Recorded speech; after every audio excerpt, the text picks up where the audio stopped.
Young people in Britain are under attack. We are constantly told to stomach a lie that there is no money for welfare, for jobs, for free healthcare, for access to education, or to live decent and dignified lives. Yet why does Britain have billions of pounds to spend on dropping bombs in Iraq again? And why does it have billions of pounds to spend on weapons of mass destruction? We were told that tough decisions would have to be made in order to tackle the deficit, to prevent shackling future generations with debt. But the hard reality is that this government's austerity programme is killing our life chances now.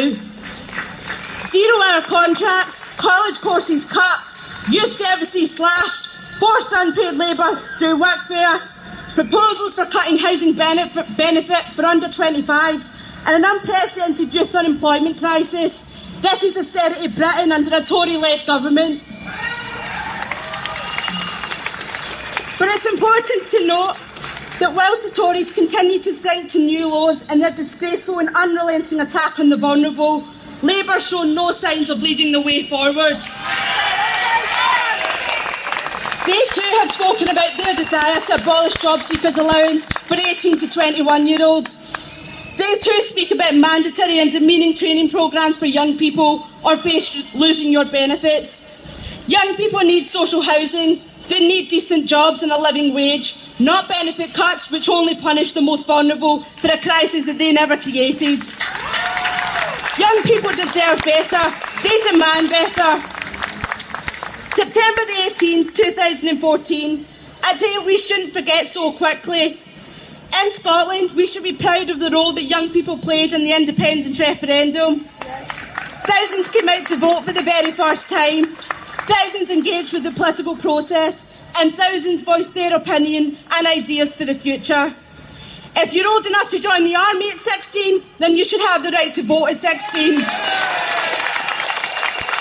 As trade unionists, we believe that if you're old enough to work, then you're old enough to vote. We must redouble our efforts in ensuring that the right to vote is extended to 16 and 17-year-olds in every UK election. We in the trade union movement must also learn lessons from the independence campaign. How do we engage with the thousands who got involved in street canvassing and community campaigning? How are we in each of our unions going to get actively involved in the social movements that have arisen? How are we going to relate and be relevant to the thousands who will actively campaign in their communities but won't currently join a trade union? These are vital questions and lessons that we need to learn in order for our trade union movement to grow. Now I want to say a little bit something about UKIP. Let's make no mistake in recognising that the toxic ideas that are peddled by Nigel Farage and his party, if allowed to flourish, will end in disaster for our entire class. According to Farage, it's about mass immigration at a time when 21% of young people can't work. It's about giving 50 million a day to the EU when public finances are under strain. It's about Romanians and Bulgarians swamping Britain and straining social housing. This is all bullshit. This is a party which is financially backed by the super rich. They want to freeze immigration and strip migrants of their rights. They want to speed up the privatisation of our NHS. They seek to destroy the rights of us as workers, and they want to use racism to divide the working class. We must expose UKIP for its anti-working class, xenophobic and racist policies. But crucially, we must unite workers across Europe and beyond.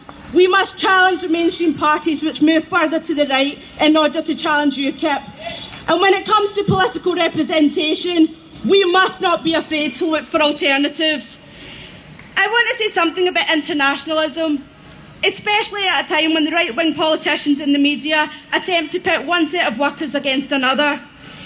If you look across the world today at the conditions of young workers in places like Bangladesh, China or Colombia, we should think about how we need to step up our solidarity work and bring delegations here and vice versa.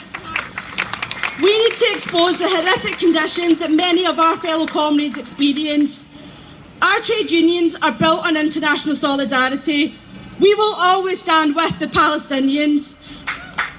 And now we must stand with our Kurdish sisters and brothers in Kobani who are fighting ISIS, which we know has been allowed to manifest because of the West's interests.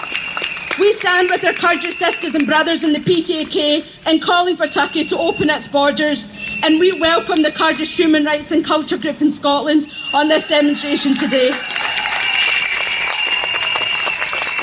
Because internationalism is part of our tradition, it should never be British jobs for British workers.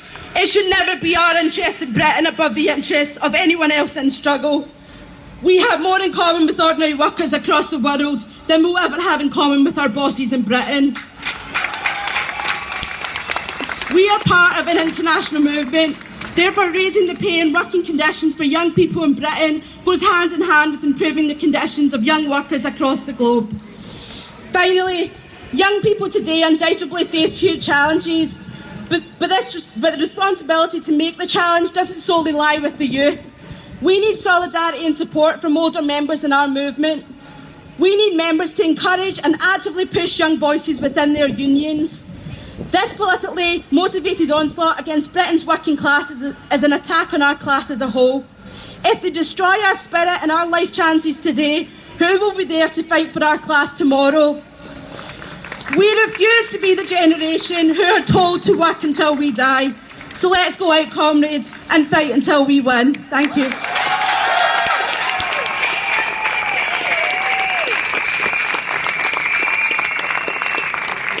Thank you, Suki.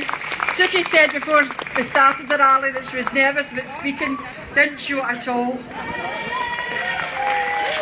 Today, our final rally speaker is Owen Jones, author, commentator,